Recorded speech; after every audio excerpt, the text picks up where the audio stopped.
الله مخلصا له الدين. السلام عليكم ورحمة الله وبركاته.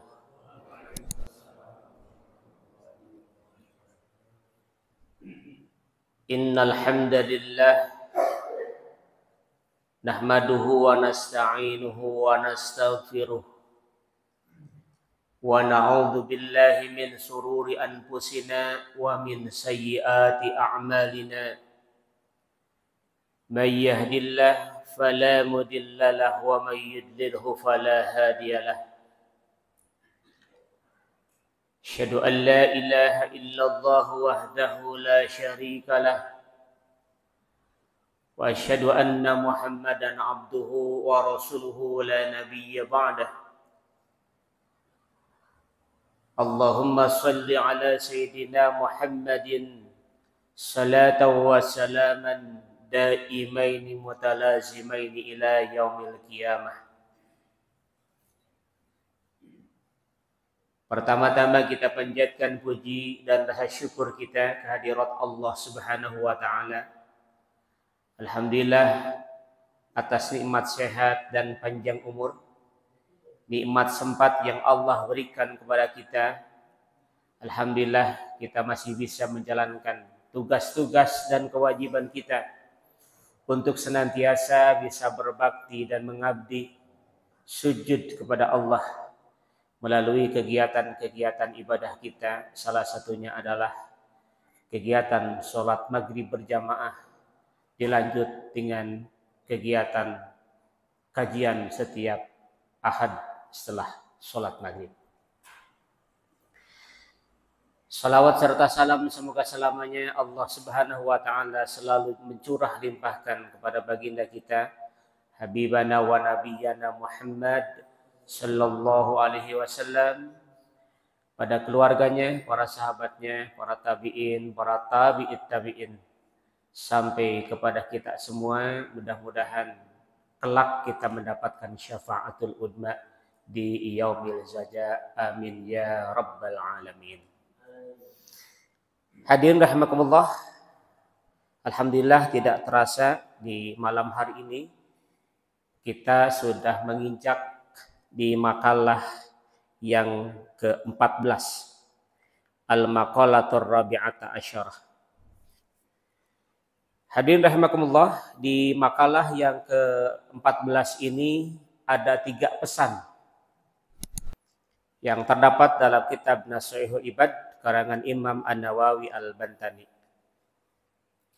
Mudah-mudahan ketiga pesan ini pesan yang bermakna untuk kita semua. Hadirin rahimakumullah, pesan yang pertama di makalah yang ke-14 ini adalah khaffillaha fis-sirri wal alaniyah. Pesan yang pertama, hendaklah takut kepada Allah fis-sirri wal alaniyah, baik dalam keadaan sembunyi maupun dalam keadaan terang. Mau dalam keadaan sendiri, mau dalam keadaan bersama dengan orang lain, mau dalam keadaan gelap, mau dalam keadaan terang, maka hendaklah kita tetap di dalam hati kita terdapat perasaan takut kepada Allah Subhanahu wa taala. Kadang kita sama-sama introspeksi, rasa takut oleh Allah itu kadang ketika kita sedang bersama-sama, ketika kita dalam keadaan wal alaniyah, seperti halnya orang, sebagian orang, tidak semua, sebagian orang memiliki rasa malu oleh Allah dengan memiliki rasa malu oleh sesama manusia. Mungkin tidak sedikit atau lebih banyak orang yang malu oleh manusia dibandingkan dengan malu oleh Allah. Padahal dalam keadaan apapun rasa malu kita, rasa takut kita kepada Allah, maka dalam kondisi fisirri wal alaniyah, tetap dalam hati kita harus senantiasa memiliki perasaan takut kepada Allah Subhanahu wa taala. Hadirin rahimakumullah, terkait dengan hal ini, terkait dengan pesan yang pertama adalah satu hadis yang diriwayatkan oleh Imam Ahmad dan Tirmidzi. Apa teks hadisnya? Ittaqillah haitsumma kunta. Redaksi lengkapnya, wa atbi'is sayyi'atal hasanah tamhuha wa khaliqin nas bi khuluqin hasanin. Dari hadis ini yang relevan dengan pesan yang pertama, apa yang disampaikan dalam kitab ini adalah ittaqillaha haitsumma kunta. Hendaklah kalian takut kepada Allah, atau hendaklah kalian bertakwa kepada Allah haitsumma kunta, dimanapun kau berada. Di kantor kedah aya sifat takwa. Di perjalanan kedah aya takwa. Di bumi kedah aya takwa. Di sekolah kedah aya takwa. Di kampus kedah aya takwa. Di pasar kedah aya takwa. Dimanapun kita, hendaklah dalam diri kita ada sifat takwa. Ittaqillaha haitsumma kunta. Kemudian hadis selanjutnya, redaksi selanjutnya, wa atbi'is sayyi'atal hasanah tamhuha. Hendaklah kita mengikuti perbuatan-perbuatan yang tidak baik, ikuti dengan perbuatan yang baik. Hendaklah ketika melakukan keburukan, melakukan amal yang tidak baik, ikuti dengan amalan baik, tamhuha. Maka amalan baik itu akan menghapus amalan-amalan yang tidak baik. Kemudian wa khaliqin nas bi khuluqin hasanin. Hendaklah kalian bergaul bersama dengan sesama manusia bi khuluqin hasanin, dengan akhlak yang baik. Hadirin rahimakumullah, dari hadis ini ya, dari hadis yang diriwayatkan oleh Imam Ahmad dan Tirmidzi, ya, terdapat dua hak. Ada hak Allah, ada hak hamba. Nah, dari hadis yang saya sampaikan tadi, yang ada relevansinya dengan pesan atau wasiat nomor 1, yang pertama adalah adanya hak Allah. Hak Allah yang pertama adalah hendaklah kita bertakwa kepada Allah. Ittaqillaha haitsumma kunta. Dimanapun kita berada, hendaklah kita bertakwa kepada Allah. Takwa bukan hanya ada ketika kita di masjid, tapi takwa selalu ada dimanapun dan kapanpun kita berada. Dan pesan takwa ini ya selalu disampaikan oleh khatib ketika dalam khutbah Jumat. Karena itu adalah bagian dari rukun khutbah. Ittaqullah wattaqullah summattaqullah. Ittaqullah haqqa tuqatih wa la tamutunna illa wa antum muslimun. Senantiasa disampaikan pesan takwa ini oleh khatib setiap hari Jumat. Dan itu adalah hak Allah. Bagaimana kita untuk senantiasa bertakwa kepadanya? Haitsumma kunta, dimanapun kita berada, fisirri wal alaniyah, baik dalam keadaan sembunyi maupun dalam keadaan terang-terangan. Kemudian kandungan yang kedua dari hadis yang saya bacakan tadi, ada wa'at bi'is sayyi'atal hasanah. Hendaklah ketika kita melakukan suatu perbuatan yang tidak baik atau perbuatan yang jelek, ikuti dengan amalan yang baik atau disebut dengan hasanah. Menurut para ulama, yang dimaksud dengan hasanah, di mana perbuatan baik ini yang akan menghapus perbuatan jelek yang kita lakukan, di antaranya yang pertama adalah dengan cara bertaubat. Jadi lamun orang ngalakukan kagorengan, ikuti dengan bertaubat. Sering disampaikan oleh Pak Ustadz sebelumnya, ketika kita bertaubat, maka lakukan 3 hal. Ya. Yang pertama adalah dengan cara pengakuan. Dengan cara pengakuan, kita mengakui bahwa kita melakukan kesalahan itu. Kemudian setelah itu, al-ajmu alla ya'uda ilaihi abada. Harus memiliki kemauan yang kuat, keinginan yang kuat, tidak akan kembali mengulangi perbuatan jelek itu. Yang ketiga, baru iringi dengan istighfar dan akhiri dengan bertaubat kepada Allah. Salah satunya adalah melalui sholat taubat.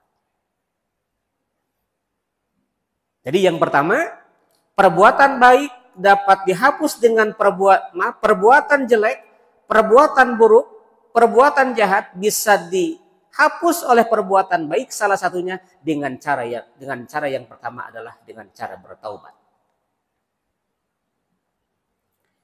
Lalu yang kedua, yang dimaksud dengan hasanah yang dapat menghapus amalan-amalan jelek kita, yang kedua adalah dengan memperbanyak istighfar.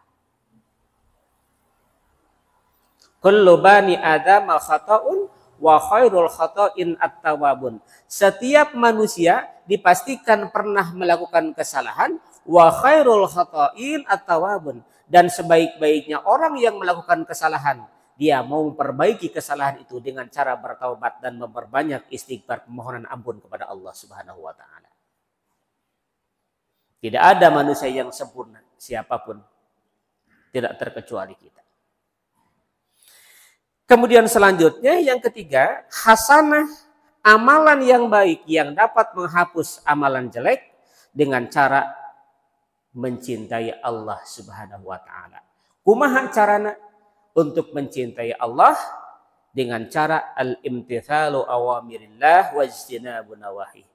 Ketika kita ingin cinta kepada Allah, maka laksanakan apapun yang Allah perintahkan dan jauhi apapun yang dilarang oleh Allah Subhanahu wa taala. Kemudian hasanah yang keempat, amalan baik yang dapat menghapus amalan buruk adalah memperbanyak berzikir, mengingat Allah. Baik dengan zikir lisan, memperbanyak ucapan subhanallah, walhamdulillah, wala ilaha illallah, wallahu akbar, wala haula wala quwwata illa billahil aliyyil azim. Dengan memperbanyak itu, insya Allah akan menghapuskan dosa-dosa kita. Kemudian dengan zikir bil jawarih, dengan anggota tubuh kita, melalui gerakan sholat, melalui tilawatil Quran. Itu adalah bagian untuk mengingat Allah.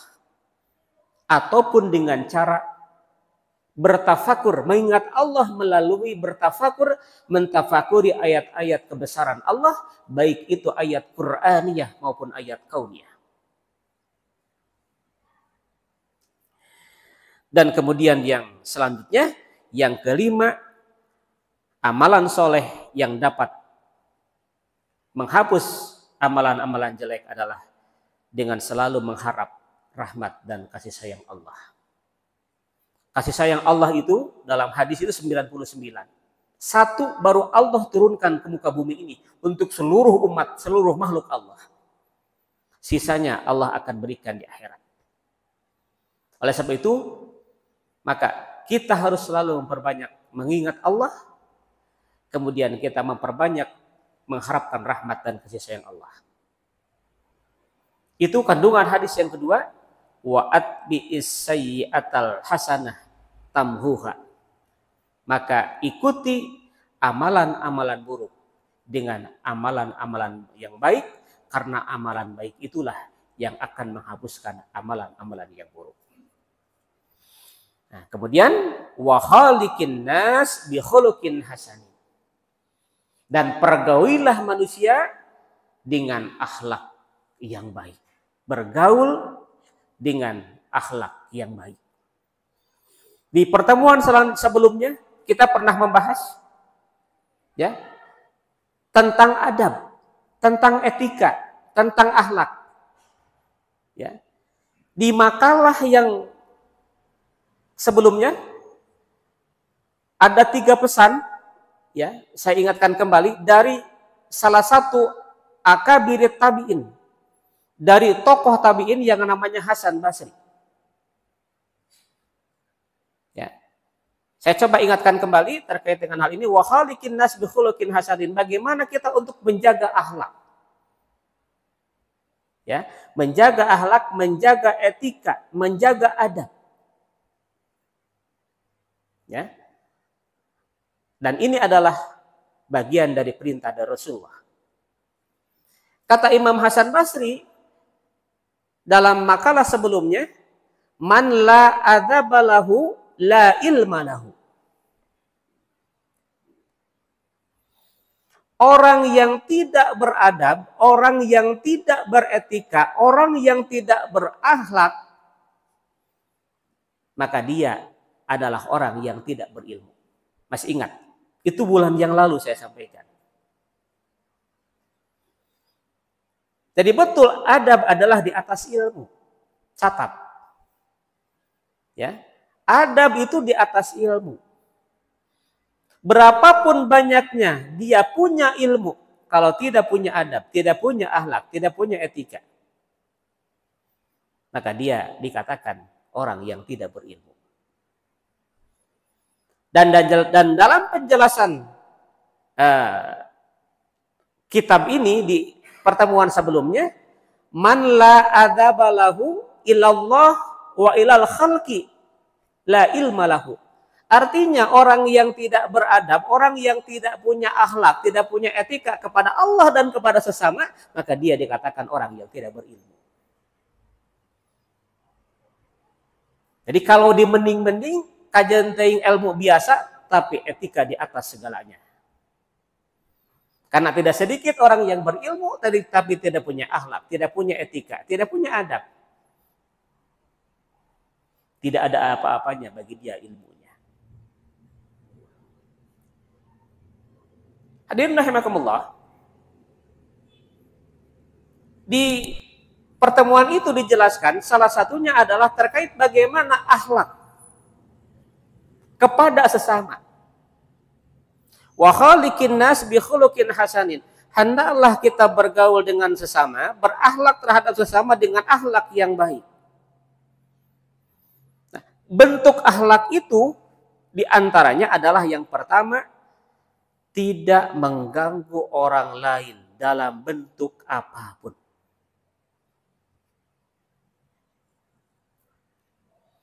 Tidak mengganggu orang lain dalam bentuk apapun. Itu bagian dari akhlak kepada sesama.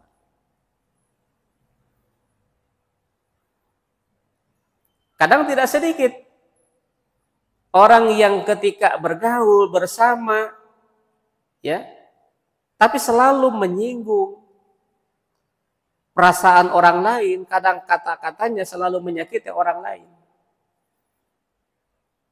Maka harus jaga bagaimana kita dalam bergaul dengan sesama tidak mengganggu orang lain dalam bentuk apapun. Itu bagian daripada akhlak kepada sesama. Kemudian bentuk akhlak lain, lembut dalam bertutur kata.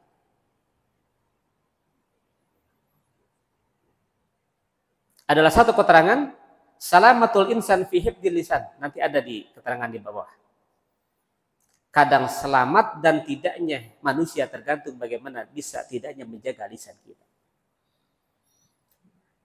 Tidak bertulang, tapi bisa lidah ini bisa berbahaya, lebih bahaya daripada pedang. Jaga lisan kita, ya, lemah lembut dalam bertutur kata itu adalah bagian cara berakhlak kepada sesama. Kemudian bermuka manis. Tabassumuka fi wajhi akhik laka shadaqah. Senyummu terhadap saudaramu adalah bagian dari sedekah.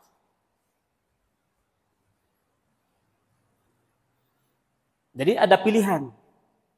Dalam satu hadis mohon dikoreksi, man kana lahu ilmun falyatasaddaq bi ilmi. Kalau kita punya ilmu, monggo silahkan sedekah dengan ilmu. Kalau kita tidak punya ilmu, man kana lahu malun falyatasaddaq bi mali. Kalau kita punya harta, silahkan sedekah dengan harta. Harti, maka man kana lahu quwwatun falyatasaddaq bi quwwati. Kalau kita punya tenaga, kalau kita punya kekuatan, silahkan sedekah dengan kekuatan, dengan tenaga, dengan kekuasaan. Dalam hadis lain, salah satunya senyum adalah bagian dari sedekah. Tumitul adza anit thariq sedekah.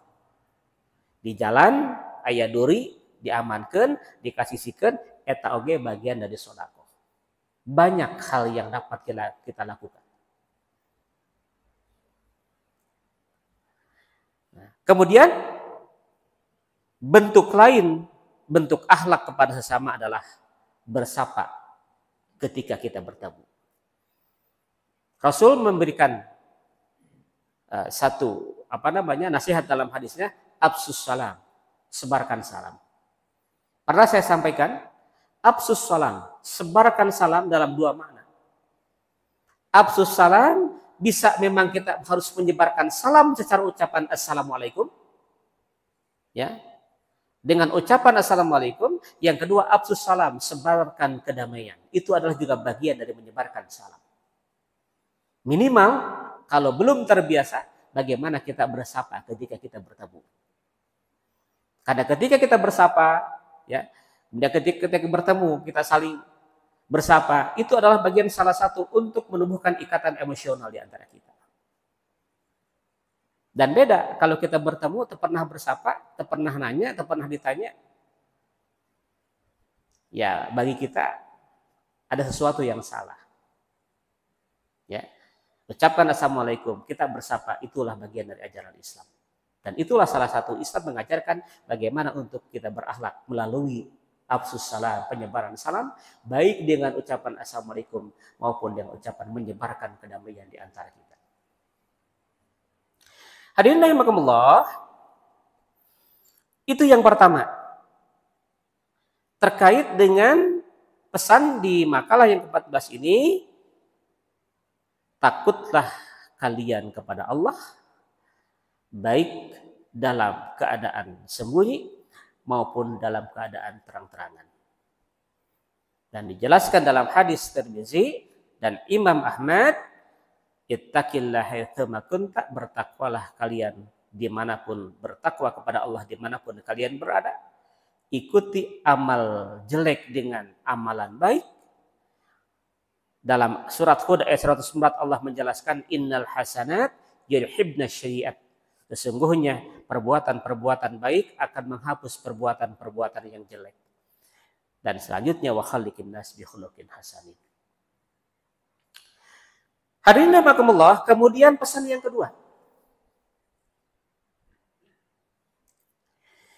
Wa amsik lisanaka anil khalqi wala tadkurhum illa bi khairin.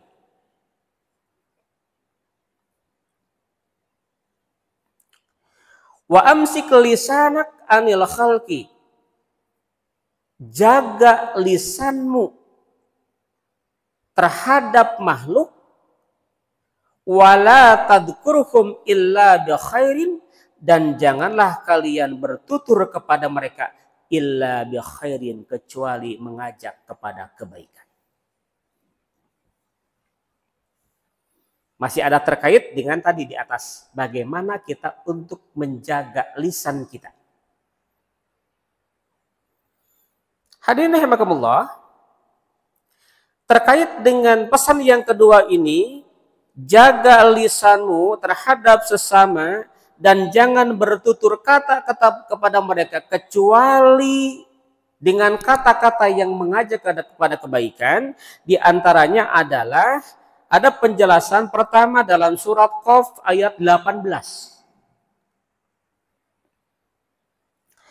Bismillahirrahmanirrahim. Ma yalfidu min qaulin illa ladaihi raqibun atid. Dalam surat Qaf ayat 18 Allah menjelaskan tidak sesuatu ucapan min qaulin yang diucapkan illa ladaihi raqibun atidun kecuali di dekatnya ada malaikat pengawas yang selalu hadir, malaikat raqib dan atid. Kenapa dalam pesan yang kedua ini amsik lisanak, amsik lisanak, jaga lisan atau jaga perbuatan kita, jaga amalan kita dari hal-hal yang tidak baik. Illa ladaihi raqibun atidun, sebab samping kiri kanan depan kita ada malaikat yang mencatat segala amal kita yang hadir di dalam diri kita, malaikat raqib dan atid.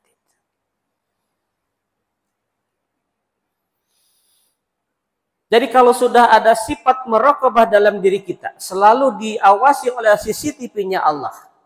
Saya yakin kita, kami, saya, ketika ada sifat itu di dalam diri kita, maka kita akan bisa meminimalisasi perbuatan-perbuatan baik. Perbuatan-perbuatan yang tidak baik yang kita lakukan. Punten. Orang melakukan korupsi, punten, mungkin dia pikir tidak ada orang yang tahu. Saat dia melakukan korupsi, mengambil yang bukan haknya. Orang mencuri motor, dia pikir karena tidak ada orang yang melihat. Tidak ada Allah, tidak ada malaikatnya. Yaitu tadi, orang lebih malu lah, lebih takut, lebih sieun oleh manusia, oleh CCTV manusia dibandingkan oleh Allah dan CCTV Allah, malaikat raqib dan atid. Maka ketika terjadi pencurian Ramadan kemarin di beberapa masjid, salah satu kesimpulan ketika ditangkap, apa jawabannya? Kenapa Anda mencuri? Bukan hanya untuk kebutuhan. Ketika ditanya kenapa Anda mencuri, jawabannya bukan untuk memenuhi kebutuhan hidup, makan, dan lain sebagainya. Salah satu jawaban dia, kenapa Anda mencuri motor? Jawabannya adalah karena tidak ada orang yang melihat. Artinya, kalau ada orang yang melihat, maka dipastikan dia tidak akan mencuri motor itu. Masih ingat 2 tahun yang lalu, motornya Pak Iman yang di depan rumah ketika bulan Ramadan. Karena mungkin tidak ada orang, dia tidak tahu ada CCTV, maka dia mengambil motor yang bukan haknya. Sekali lagi dalam surat Qaf ayat 18 Allah sudah mengingatkan illa ladaihi raqibun atid. Di hadapan kita ada 2 malaikat yang senantiasa hadir mencatat apapun yang kita lakukan. Jadi kalau diri kita selalu merasa diawasi oleh CCTV-nya Allah, saya meyakini akan meminimalisasi perbuatan-perbuatan yang tidak baik. Kita akan semakin dekat kepada Allah Subhanahu wa taala. Amsik lisanak anil khalqi wa tadkhurhum illa bi khair. Kemudian terkait dengan hal ini juga yang saya sampaikan tadi dalam hadis Bukhari dijelaskan salamatul insan fi hifdzil lisan. Selamat dan tidaknya manusia tergantung bagaimana dia bisa tidaknya menjaga lisannya. Kita buktikan. Masih ingatkah di TikTok? Ada ibu-ibu yang mengeluarkan kata-kata ujaran kebencian kepada Presiden Jokowi. Atau siapapun, silahkan bisa lihat di medsos, mau di IG, mau di Instagram, mau di apapun. Ketika melakukan sesuatu lisannya dia tidak bisa menjaga sesuatu yang baik, lisannya tidak bisa jaga, kemudian dia mengeluarkan sesuatu yang kontroversi, ya, banyak sekarang di medsos hal-hal yang seperti itu, ya, ada yang menghina agama, penistaan agama, ya, macam-macam, ya, dengan lisannya dia akan bisa celaka. Tapi tidak sedikit juga ketika orang menyampaikan sesuatu pesan, dan pesan itu dia sampaikan di dalam medsos, tapi pesan itu mengandung nilai-nilai kebaikan. Saya yakin apa yang dia sampaikan akan melahirkan sebuah kemanfaatan dan kebaikan bagi dirinya dan orang lain. Maka oleh sebab itu, sekali lagi, dalam hadis ini jelaskan salamatul insan fi hifdzil lisan. Selamat tidaknya kita tergantung bagaimana kita bisa tidaknya menjaga lisan kita.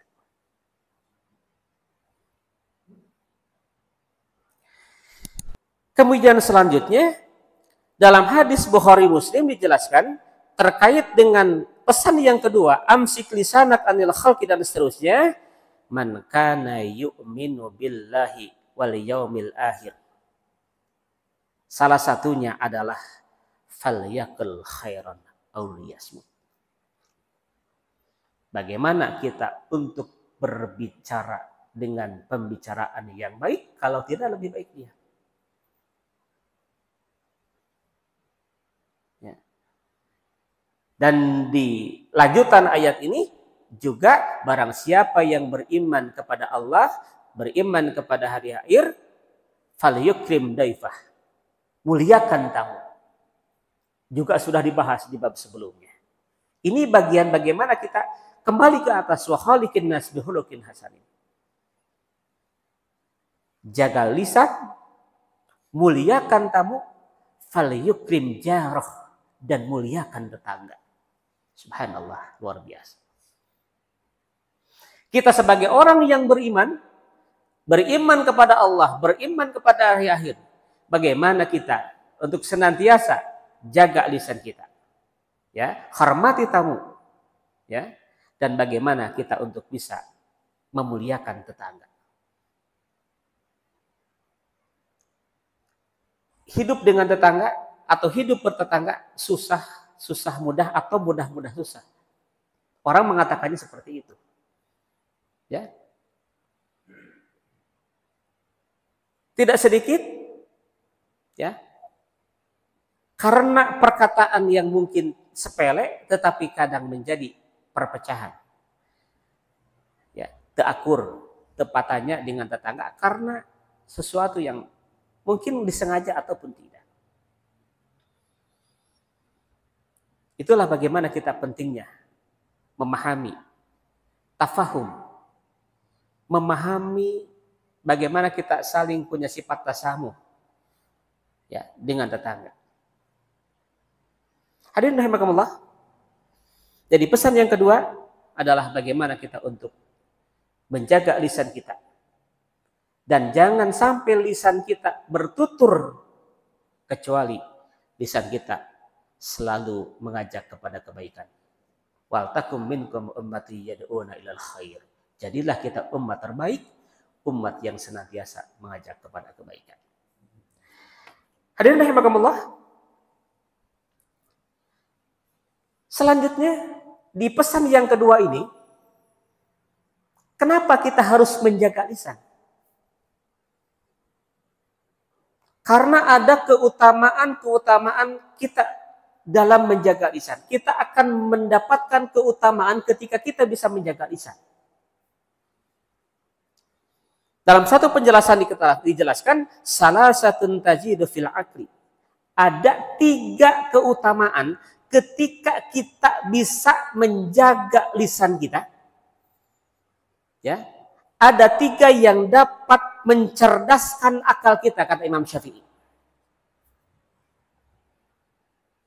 Yang pertama kata Imam Syafi'i, yang dapat menambah kecerdasan akal adalah mujalasatul ulama.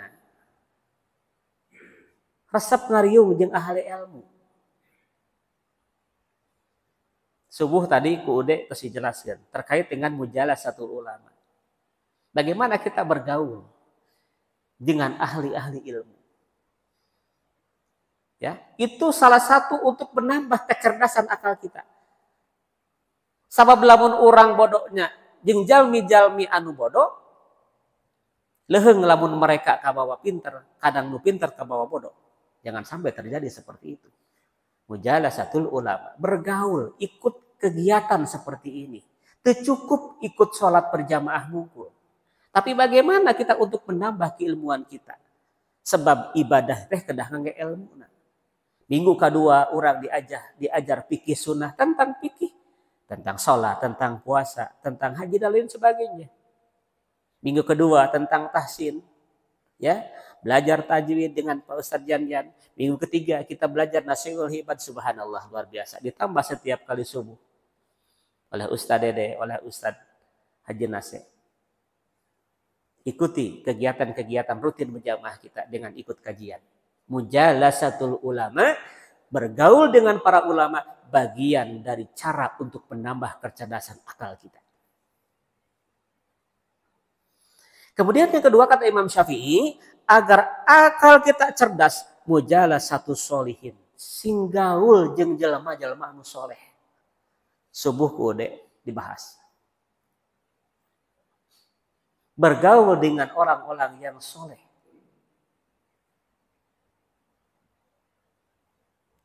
Kemudian yang ketiga, watarkul kalam fi ma la ya'ni. Tinggalkan perkataan-perkataan yang tidak ada guna dan manfaatnya. Insya Allah 3 hal itu, kata Imam Syafi'i, kalau kita lakukan akan menambah kecerdasan akal kita.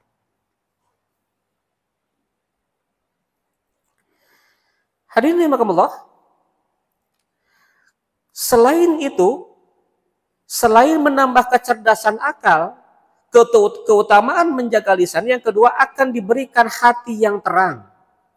Dalam satu hadis dijelaskan dalam hadis riwayat Ahmad, man aroda ayyunawwirallaha qalbah, barang siapa yang ingin mendapatkan diterangkan hatinya oleh Allah, falyatrukil kalam fi ma la ya'ni.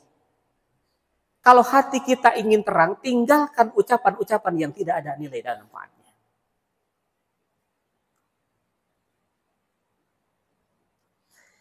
Kemudian keutamaan menjaga lisan yang ketiga, dapat menyingkirkan setan. Kata Rasul dalam satu hadisnya, alaika bitulis somti, maka mesti untuk kamu untuk menjaga diam lebih lama. Fa innahu matradatul lisyayatin, karena diam dapat menyingkirkan setan. Wa aunulaka ala amri dinik, dan akan membantumu dalam urusan agamamu. Dan yang tidak kalah pentingnya, dengan menjaga lisan, maka hidup akan lebih tenang, tidak banyak masalah, tidak banyak musuh, dan hubungan baik dengan orang lain, dengan tetangga, dengan teman, dengan saudara akan lebih terjaga dengan baik ketika kita bisa menjaga lisan kita.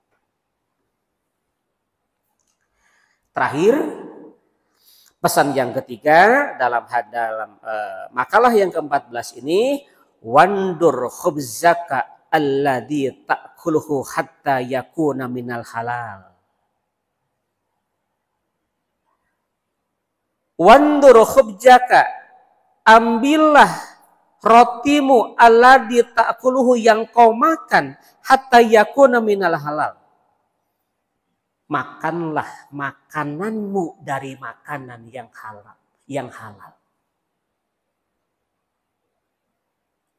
Makanlah makananmu dari makanan-makanan yang halal. Dan lagi-lagi di makalah sebelumnya, maka dijelaskan juga oleh Imam Hasan Basri dalam makalahnya, man la waro'a la zulfalahu. Orang yang tidak hati-hati, orang yang tidak memiliki sifat waro', maka tidak ada kemuliaan baginya. minal haram was subuhat, tidak hati-hati dari yang haram dan tidak hati-hati dari barang-barang yang subhat. Karena Rasul menyampaikan dalam beberapa keterangannya, salah satunya adalah kullu ma nabata min haramin fannaru aula bih. Maka ketika darah daging kita ditumbuhkan dari yang haram, fannaru aula bih, maka neraka yang lebih utama baginya.